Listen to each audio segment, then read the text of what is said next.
Good day, everybody. Melissa Loveton, Coldwell Banker here in downtown Sarasota, and Laura Hanzelka. Sorry, I have to keep practicing Laura's last name.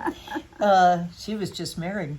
Laura is a VP with Guaranteed Rate Affinity, and I've sent many clients to Guaranteed Rate Affinity. We have one motto between our two groups, and that is close on time every single time, and we do and they do. So with that in mind, Laura, I have had a number of people that I'm talking to recently who were considering buying, and now they've seen the interest rates go up, and they're concerned, should they keep renting? Does it make more sense to keep renting? Or is it still more beneficial to buy? Can you speak to that a little bit? Absolutely. It's a great question. And on the surface, to a lot of people, that sounds correct. Especially if the amount of money you're paying currently for rent is lower than what you're going to pay for a mortgage payment. Mm-hmm. So I put together some examples, and I know you're going to post this on your website, and we can certainly do other examples as well. But I have a rent versus buy flyer here, and I'm just going to run through a couple of numbers. So if somebody was looking right now to buy a $375,000 home, that's a very reasonably priced home. Right.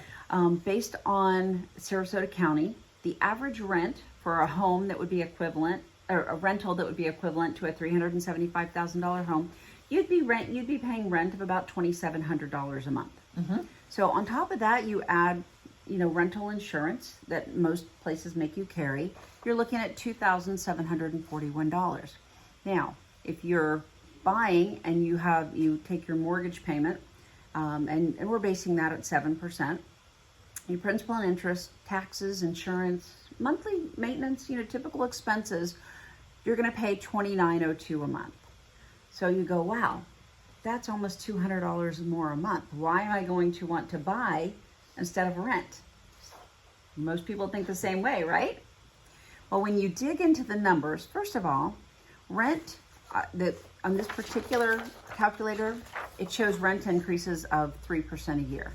Mm-hmm. We've seen rent increasing a lot more than 3% a year. Mm-hmm. So these numbers are very conservative. If we look at just a 5-year snapshot, rent would increase to a little bit over $3,000 a month when your mortgage payment is staying at $2,902. Mortgage payment, 30-year mortgage. That is your payment for 30 years. Right. So with your the exception of insurance. Correct. So your mortgage payment is staying flat while your rent goes up. Right. Now here's the bigger part. What's the value of that house in 5 years, right? So your value's gone up. You've paid part of that payment. Here's the big difference that separates this. With rent, is any of that money going into your savings account every month? Mm-mm. Is any of that money building your wealth? Mm-mm. When you make a mortgage payment, what happens to that money? That's amortization.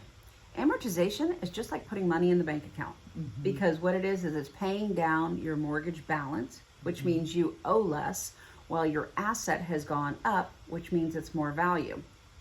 So the cash flow difference over 5 years is you will have actually spent $280 more on house payments than rent over the course of 5 years, but you will own a home.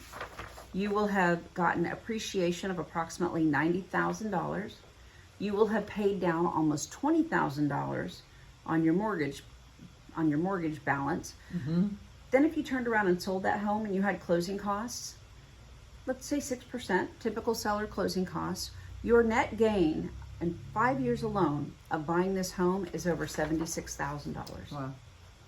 So that is why it makes more sense to buy than to continue to rent. That's right. Okay, very good. Any questions, send me an email, shoot us a text or message, and Laura can answer your questions. Right, and we can put together this scenario for you on whatever purchase price you're looking at. Oh, that's great. Okay, take us up on it. Nice chatting with you today. Talk to you soon. Bye.